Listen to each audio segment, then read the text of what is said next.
I am now concluding that Donald Trump, former president of the United States, is in fact under DOJ investigation. Now I'm going to connect some dots here. Before I do that, I want to go to a snippet, an interview given by the Attorney General. Here it is. You said in no uncertain terms the other day that no one is above the law. Yeah.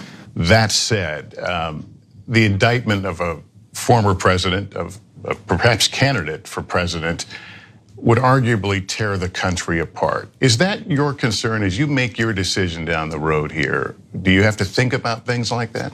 Look, we pursue justice without fear or favor. We intend to hold everyone, anyone who was criminally responsible for the events surrounding January 6th, for any attempt to interfere with the lawful transfer of power from one administration to another, accountable. That's what we do. We don't pay any attention to other issues with respect to that. So if Donald Trump were to become a candidate for president again, that would not change your schedule or how you move forward or don't move forward? Say again that we will hold accountable anyone who was criminally responsible for attempting to interfere with the legitimate, lawful transfer of power from one administration to the next. Okay, so I have some more background to my conclusion. There's a movement that has been taking place that would indicate strongly there's a targeted, there's a focused investigation from the federal government on the former president of the United States, Donald Trump. The move by the Justice Department to bring 2 top aides from former Vice President Mike Pence in front of a federal grand jury is the most aggressive step taken yet by prosecutors investigating the plots to subvert the 2020 election. It signals that the department's probe has reached inside of former President Donald Trump's White House, and that investigators are looking at conduct directly related to Trump and his closest allies' efforts to overturn his election defeat.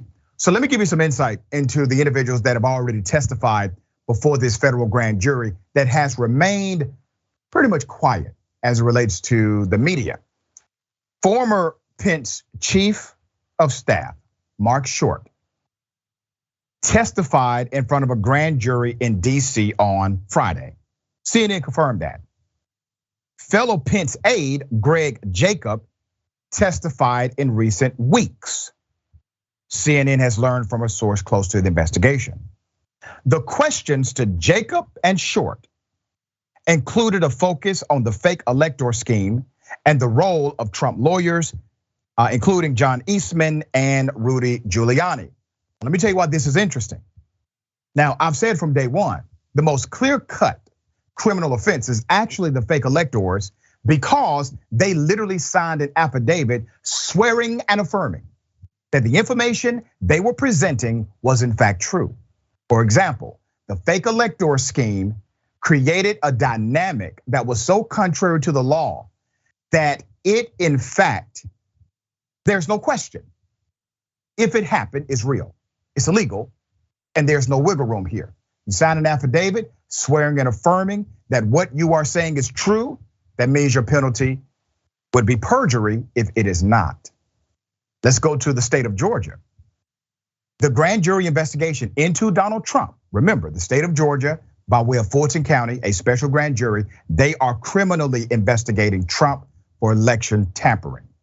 They are using the gateway of the phone call between Donald Trump and a guy named Brad Raffensperger, who's the chief elections officer for the state of Georgia. That's the gateway. That was their gateway. That gave them the probable cause to continue. Now, this special grand jury is quite magnificent because it has the ability to investigate any crimes that it comes across during their investigation. In other words, the target can be expanded. They do not have to stay on the target of the investigation. It can be expanded. Now, the Fulton County grand jury is in fact investigating fake electors out of the state of Georgia. The same investigation of fake electors is happening right now with the Department of Justice. The person who popularized the scheme, fake electors, is actually Eastman and Giuliani, the attorneys for Donald Trump. If you can show direct and clear pathways between Trump, Eastman, Giuliani, and their basically mafia routine to persuade other lawmakers and those who were election officials to actually sign these fake affidavits, you have a crime. You have a real crime that can be documented and prosecuted. There's more. Short and Jacob, the two individuals we know have now testified before this DOJ, before the grand jury.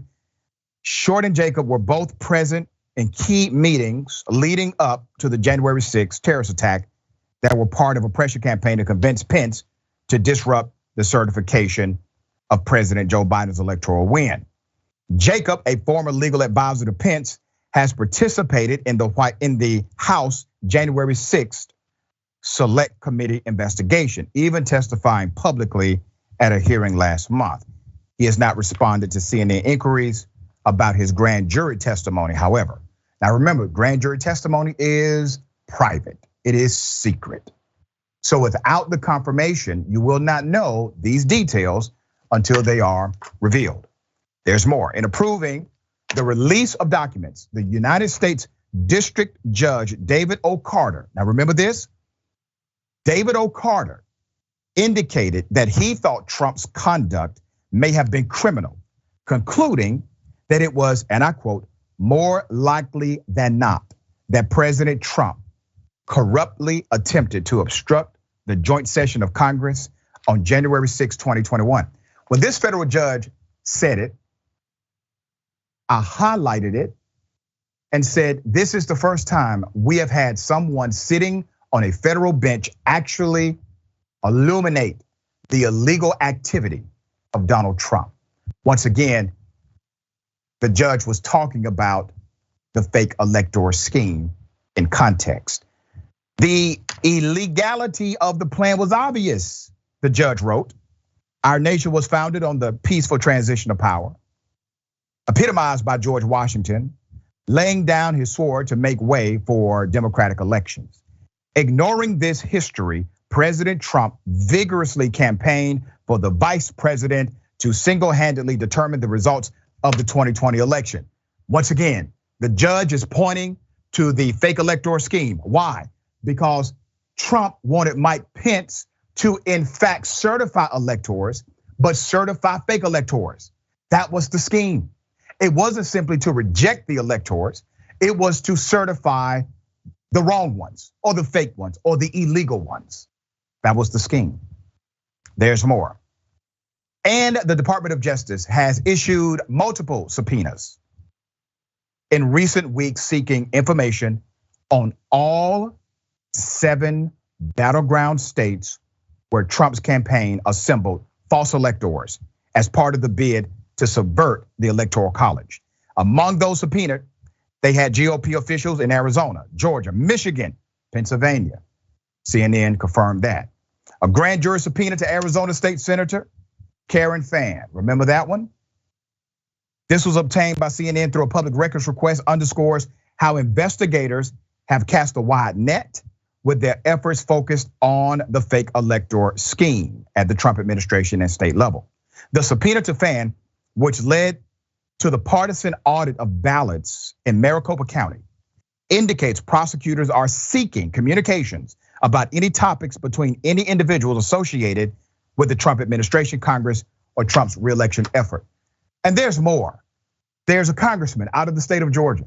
He was questioned by the FBI. He was one of these pro-Trump guys. And he went on record and said, listen, the FBI wanted to know, did I talk directly to Donald Trump or not? They're trying to make the connection. This congressman has already gone on record. Now, there's a lot of movement here. And obviously, what I'm saying is still speculation. But based on the dots that I see in front of me, I hope they connect them. Because more so, they see the dots than any of us could. They're inside of it. You don't think they know that what Trump did was 100% illegal? Of course they know. All right, in all of this, another tragedy. We are probably very close to indicting a former president. And the current president, Joe Biden, well, here it is. A new poll finds 75% of Democrats and Democratic-leaning voters want the party to nominate someone other than Joe Biden in the 2020 election. Yeah, I agree. All right, I agree. At this point, we're in a radical time. We need radical leadership to balance it out. Normative leadership, mediocre leadership, moderate leadership will do nothing to the extremes that are happening in politics right now. You no longer have a conservative party. You have a party of de facto criminals who do not give a damn about the US Constitution. They do not care about democracy. As a matter of fact, in the double digits, those who used to say they were Republicans are now okay with this country becoming a dictatorship under the leadership of Trump. Ben, thoughts here? Yeah, I mean, all of this really ties together. Like, it's good that there's a criminal investigation happening of Trump, right? But how long has it been? I mean, it's been years now, right? Like a year and a half. And these all tie together, right? These all tie together. Joe Biden really is not using the full powers that he has as the president of the United States. He has been really, really slow to act on basically anything. It seems like he's been considering student debt forgiveness for an eternity now. And with the reality of where the country is going, with the reality of the Republicans doing so much voter suppression, Republicans actively pushing against even any type of semblance of democracy. I mean, all of these things are really tied together. The fact that Joe Biden keeps talking about wanting a strong Republican Party, well, the Republicans are literally, I mean, let's be serious, right? Outside of a Ron DeSantis rally, there were people waving swastikas, right? That's where the country is today. That's where the country is today. And we still have Joe Biden saying we want a strong Republican Party. We still have Joe Biden, right, going very, very slow in prosecuting not only Trump, but the other people that are like associated with Trump and associated with January 6th. We see like the kid gloves are on for the Republicans, right? The kid gloves are on for the Republicans. And then when you have people criticize Joe Biden from the left, Joe Biden responds usually by attacking them and trying to win over the moderate Republicans. And it's just, we're in an incredibly dangerous situation. And like we've seen this game before, right? There are plenty of other countries where we've seen this sort of rise of these overtly fascist movements. And if you capitulate, if you compromise, if your whole goal is to win over the reasonable fascists, then you're doomed to failure. And it seems that Joe Biden is committed to repeating that failure. Yeah, I don't think there has been a Democratic president in modern era with numbers as low as this inside of the Democratic Party. And Biden, you got to think about this. Biden is not an offensive guy. He's just wrong on policy and leadership dynamics. Not a mean person, but he's not connecting the policy dynamic to the people who put him in office. All right.